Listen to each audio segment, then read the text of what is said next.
You are listening to the Final Say Radio Show, a Rappaport Media production, with your host Brett Rappaport and co-host John Rappaport. We've got our first guest, and I'm excited to have joining us today Phil Kerpen, who's with American Commitment. Phil, you're always fighting the good causes, for the good causes, and we appreciate you coming on the program. And we certainly appreciate this, and quite frankly, I'm tired of this particular tax rearing its ugly head again, and I'm referring to the carbon tax. We beat it. We beat it pretty badly when it was called cap and trade in 2009, and you might have thought, well, they won't bring that back again. But, Obama's second term is starting to look a lot like his first. And I think there are a lot of indications that this is going to be a serious push, starting with the language from the White House itself. When Jay Carney was asked about this, he said, "We do not intend to propose a carbon tax." And I thought the use of the word propose was pretty interesting. That was right after the election, because they won't have to. They don't have to. Barbara Boxer has already proposed a carbon tax. Henry Waxman has already proposed a carbon tax. And so the bills are there in the House and Senate. And I think it's pretty likely that the White House is going to get behind these efforts. They're kind of marshaling their forces right now. What I really fear about how this is going to set up, I think the politics of this are going to be like the way Obama got health care and a lot of other things done, because he's basically going to say, this tax is going to hit the rich and the evil polluters, and you're going to be better off, and the middle class and the poor are going to be better off because of this. And the way that they're going to try to convince people of that is just like they did with health care, where they made it much more expensive for everyone, and then some people they gave subsidies. They're going to do the same thing, and that's what these draft bills do. They basically say we're going to raise taxes on all energy, all fossil fuel energy in the U.S., so gasoline, oil, coal, and we're going to use the money to help people with affordability. And so I'm trying to think, how's this actually going to work? I think it's going to be something a lot like a food stamps card. It's going to be your gas stamps card, if you will. And if you qualify for it, you get free gas. And so they're going to say, well, look, this is a great way. We're going to make gas cheaper, for people who qualify for our new welfare program. And the evil polluters are going to pay, and isn't this wonderful? And I think that's how they're going to roll this out when they do roll it out. And we're going to have to kind of the middle class, we're going to have to fight back because otherwise we're going to pay not just the higher taxes, but we're going to pay not just higher energy costs, but we're going to be paying the cost for the new welfare program as well. So this is how I see it setting up, and I'm kind of trying to get people engaged on this sooner rather than later so we can head this off at the pass and get Congress on record against this before they kind of lay it all out there with the political talking points. No, that's a great point, Phil. I think it's important to be pre-engaged, if you will, and, before they try to backdoor this one night when we're not paying attention, just to let them know up front, hey, we're watching this, we're well aware of what's going on, we don't like this, and we're not going to be very happy if you support this in any way. Yeah, I think that's right. And there's a resolution that's been introduced in the House by Steve Scalise from Louisiana and Joe Barton from Texas, and they're trying to get a vote on a resolution. It's just a resolution, a sense of Congress that basically says a carbon tax would be terrible for the economy, and we're against it. And I'm not usually a big proponent of the sense of Congress stuff because it doesn't have any force of law. It doesn't actually change public policy. So usually it's kind of window dressing stuff that I don't get involved in. But in this case, I'm really strongly supporting their effort, and I'd like to see House leadership get behind having a vote on this because, there are really only two possibilities. Either I'm right that the administration is gearing up to push this, and this is going to be a real fight, in which case, let's get everyone on the record sooner rather than later so we can get everyone mobilized and engaged for this fight that's coming. And then there's a benefit to having this vote. Or, if I'm wrong about it, all we've done is had a vote that's, I think, very useful politically, and we'll be able to see where these guys line up. And so whether you think this fight is going to be a major fight or not, I think having a vote on this resolution would be very helpful, and I hope that the House will do that sooner rather than later. Well, I think it is going to if it's not the carbon tax, Phil, it'll be another tax. Clearly, this administration, or at least the Democratic Party, has no sense of wanting to cut government, wanting to cut the spending, and so at some point, if their budget's passed, they're going to have to pay for things, and they're not going to be able to pay for things without some form of additional taxes. Additionally, Phil, I want to turn our attention to this has been tried in Europe. It's been tried in other places, different types of taxes of this form, and it hasn't exactly helped their economies, has it? No, of course not. And it's interesting. There's actually an Office of Environment and Energy in the United States Treasury Department. I don't know if you knew about that. Not a lot of people do.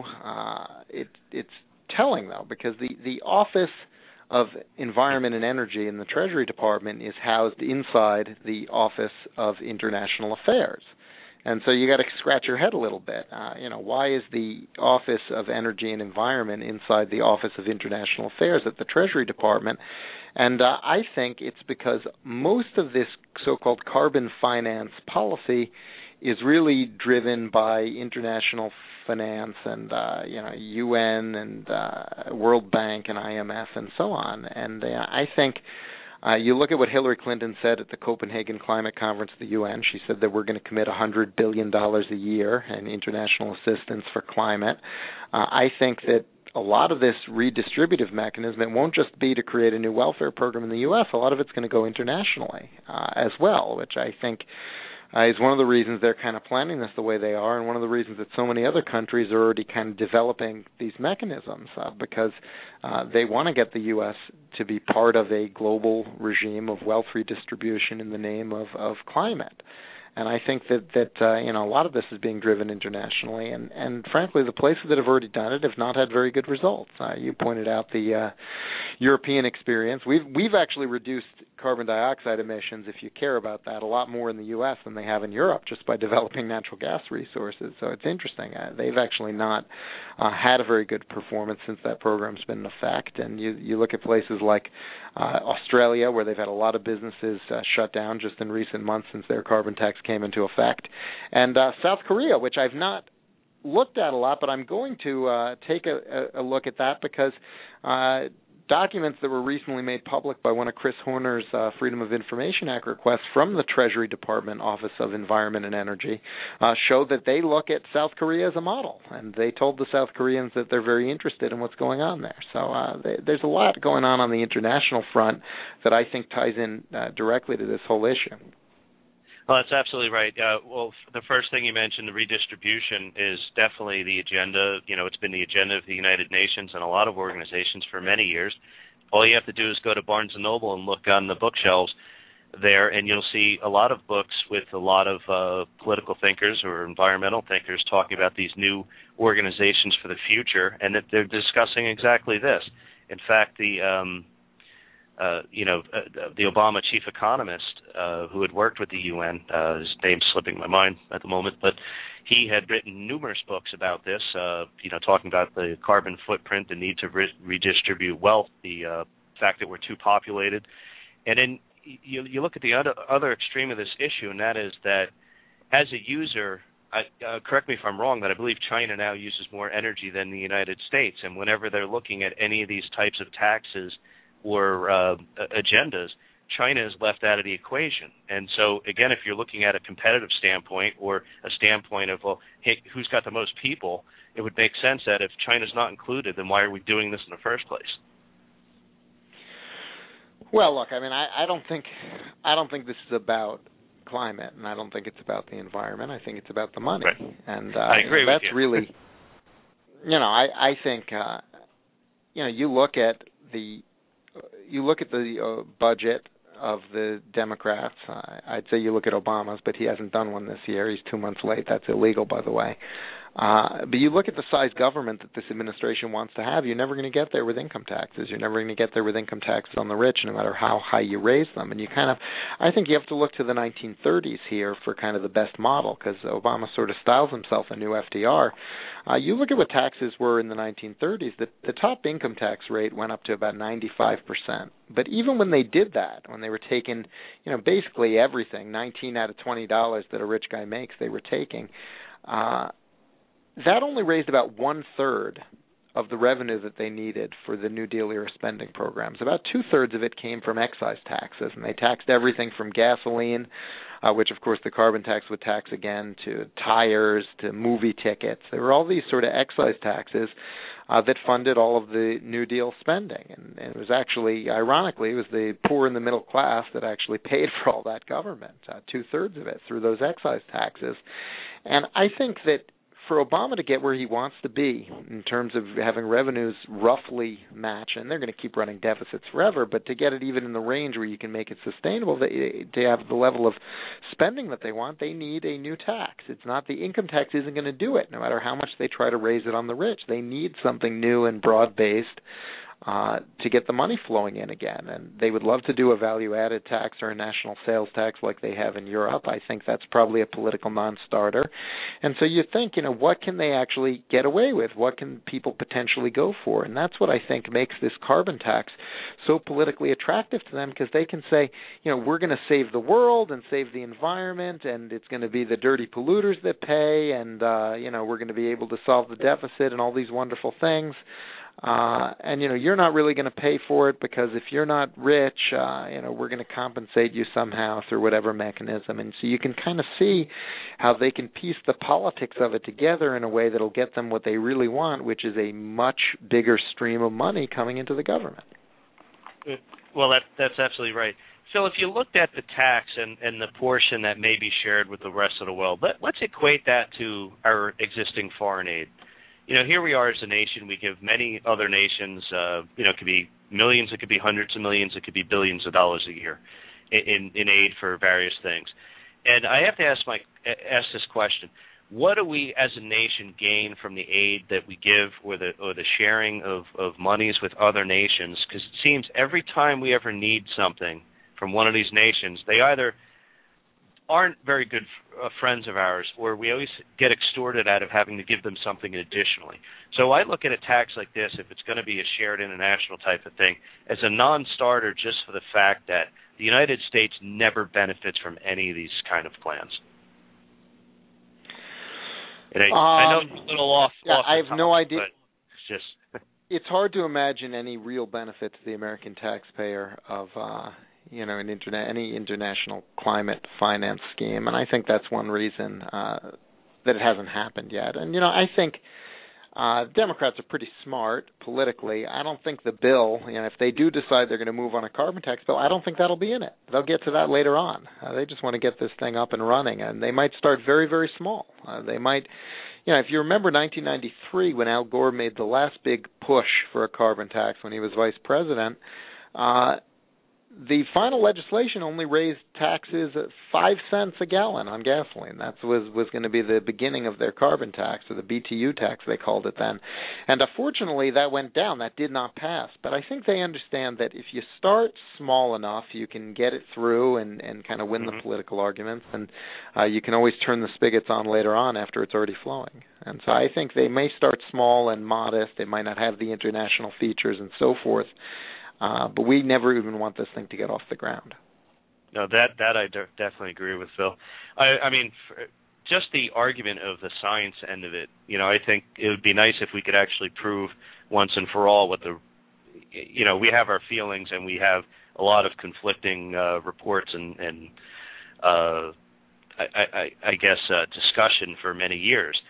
But it would be nice before you go pass a tax like this that you've actually established with absolute certainty that these are legitimate issues, that they're legitimate causes that we need to be concerned about, and that they have to be addressed. And I don't think they've ever really done that.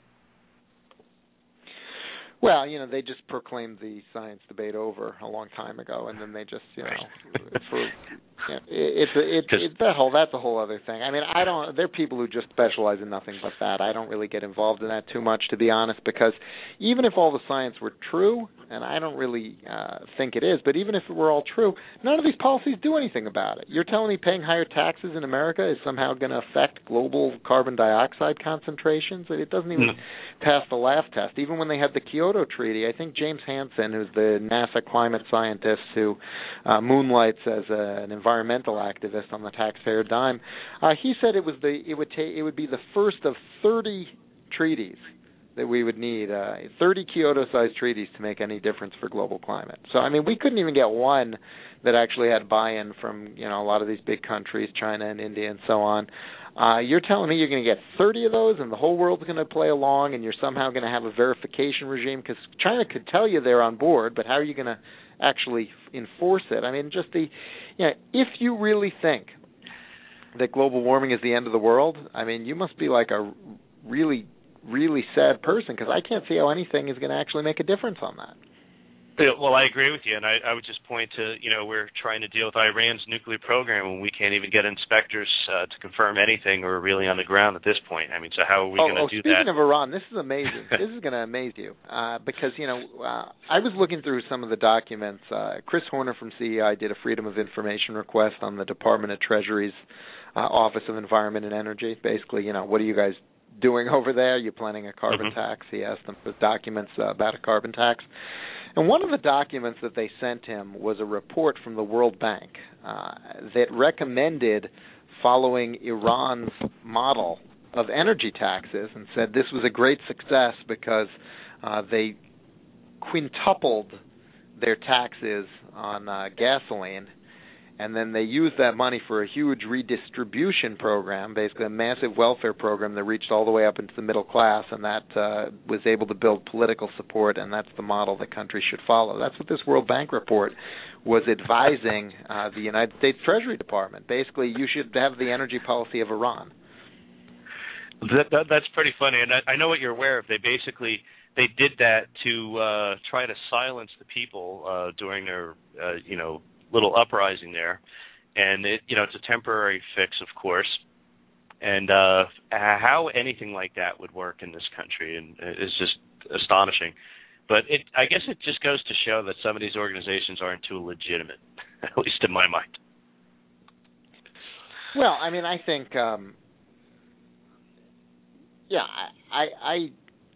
I think the fact that we've got an office inside our Treasury Department that spends all day long talking to the World Bank and the IMF and the UN and all the climate finance bureaucracies of all these other countries plotting this kind of stuff is a big story in itself. I mean, I would like to see some coverage from the media of the fact that this office exists and that they're doing this stuff. I think a lot of people would be shocked that we have an agency in the Treasury that basically is planning for how to do cap and trade or carbon tax and how to spend all the money when they do.